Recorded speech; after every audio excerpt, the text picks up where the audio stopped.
Mr. Shaw, can I just follow up? I didn't understand your answer to the ranking member or to the chairman. Did you say, so you do attend dinners with industry leaders where they pay to see you speak? Was that a yes or a no? I didn't hear. No, I attend many events, some of which I'm invited to speak at. And they don't pay. They don't pay. And many don't pay, and some are like paid conferences and others. But one of the things. I'm sorry. Wait. That was a yes and a no. So let's just go back. Do you attend events where people pay to see you speak? I have attended where people pay to attend the event. Do you think that's a good idea? Wait a minute. You think it's a good idea to go to events where people are trying to get federal money and they're paying to see you? They're not paying to see me. I thought you just said you spoke at events where people paid. Not to see me. I mean, I'm not that important. You're the... Oh, that's how we're starting today, Patriots. Come on. How do you mess up eyes or no question that badly? That wasn't an answer. That was a spiritual journey. The man took us from no to yeto, not really to. I'm not that bithoxidant. Like he was speedrunning every stage after Neil in alphabetical order. And then second clip, chef's kiss. You've got Senator Hawley laying it out in plain English. People who want government money are paying to get in death room with you. And Shaw responds like he just learned he's the main character in a scandal he didn't rehearse for. See? This is the stuff alive for on free thinking.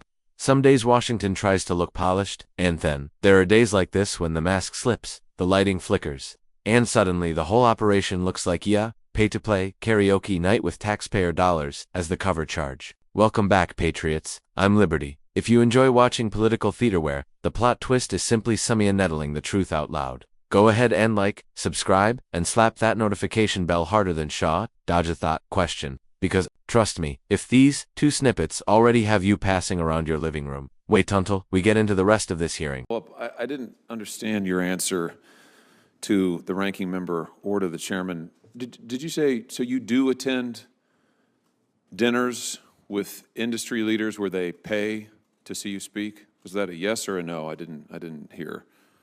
No, I attend many events, some of which I'm invited to speak at. And they don't pay. They don't pay. And many don't pay, and some are like paid conferences and others. But one of the things. I'm sorry. Wait. That was a yes and a no. So let's just go back. Do you attend events where people pay to see you speak? I have attended where people pay to attend the event. Do you think that's a good idea? I think it's important for us to meet potential applicants, American innovators and entrepreneurs who want to scale up their technology. Applicants for loan programs? Applicants for DOE funding. Wait a minute. You think it's a good idea to go to events where people are trying to get federal money and they're paying to see you? They're not paying to see me. I thought you just said you spoke at events where people paid. Not to see me. I mean, I'm not that important. You're the... Wow. You'll learn new things every day. What's your title? You're the director of what? Of the Loan Programs Office. You're the director of the loan programs for the federal government, Department of Energy. People who want to get loans from the government are paying to see you, and you think that that's fine?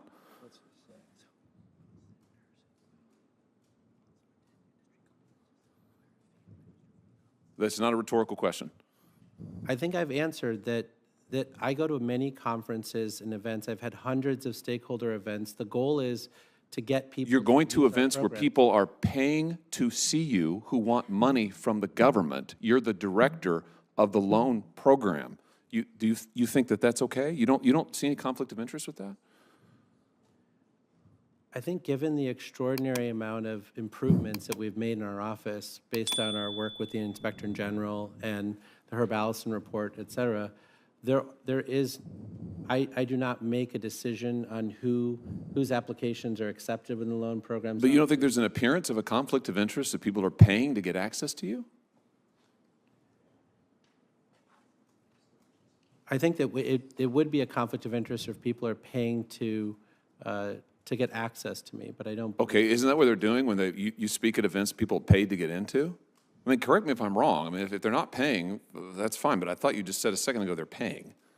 We do a lot of public events, whether it's, and we are very transparent as part of this administration. Every time I get a question, which is hard to answer, we update our blog posts and make sure that everyone knows what we're doing. But the goal of the Loan Programs Office is to get as many people as possible to think that they can actually commercialize their technology. Well, what I think they think is that they can get access to you by paying to go to these dinners. I mean, listen, it may not be an ethics violation, like it should be, but maybe it's not. I just suggest to you, I don't think it's a good look. I don't think it's a good idea to go to paid dinners where people are paying money to get access to you because, in your own words, they want loans. They want loans, federal dollars, taxpayer money. They're paying money to go get access to you.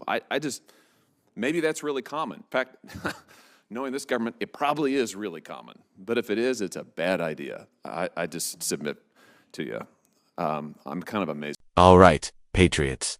Now that we've sat through the entire hearing, let's talk about what we just witnessed. Not just awkward answers, not just the dodging, but the larger pattern that always reveals itself if you're paying attention. Here's the truth. When a political appointment starts bevving like a celebrity gig, you're going to have problems. And yes, that's sexically what the director of the Loan Programs Office is.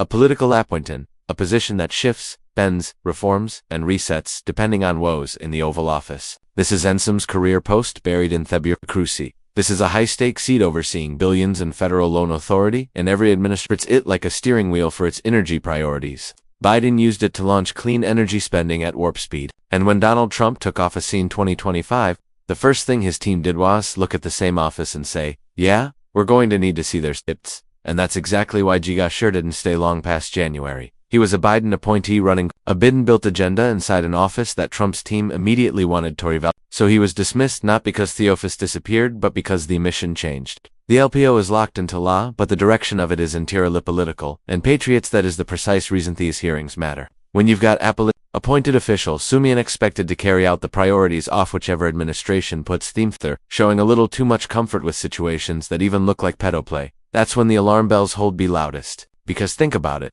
if the structure of the job is temporary and politically shaped, then the individual in that seat will be bending over backwards to demonstrate transparency and integrity, and neutrality is the bare minimum. Instead, what we watched today was someone acting like the rules of basic optics no longer apply, as long as they write a blog update afterward. And here's what really sticks with me. The Trump administration that took over didn't eliminate the LTO, they didn't dismantle it, they didn't pretend it didn't exist. And no, they simply said we're reviewing this, we're accusing it. We're not rubber stamping a single thing until we see what's going on. And honestly, that tells you everything, because whether you love Trump or not, that is how a change in administration is supposed to work. You've come in, checked the books, evaluate the last team's priorities, and adjust the mission. But that's normal government. What isn't normal is pretending is neutral and a political one. Your title literally depends on Hohan, the election. That's the hypocrisy. Patriots, not the law of the culture. We've built a government where political appoints want the authority of executives, the visibility of influences, and the immunity of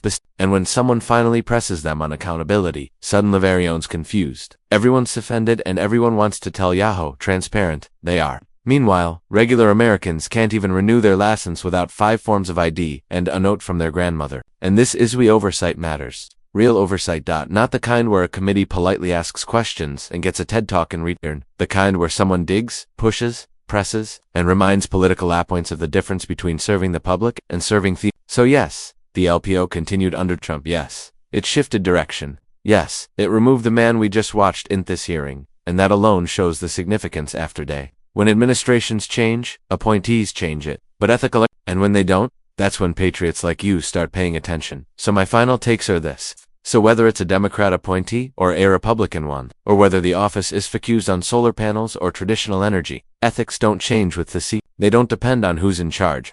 And they certainly don't get suspended when someone wants to pretend a paid access event is suddenly outreach. We deserve a government that respects the weight of its own authority regardless of administration. We deserve appointees who understand their job isn't a networking circuit. We deserve leadership that treats taxpayer dollars like something sacred, not something handed out in conference bellroom. We deserve a government that isn't allergic to oversight. Thank goodness we've got it. We deserve yourselves who recognize that ethics aren't loopholes to navigate, they're expectations to uphold. And it's a good thing we got people like Hawley there. And most importantly, we deserve a transparency that doesn't have to be squeezed out like toothpaste from an empty tube. Patriots, keep your eyes open, keep questioning, keep demanding what every American deserves. Transparency with backbone. I'm Liberty, that this is free thinking, and I'll see you in the next one.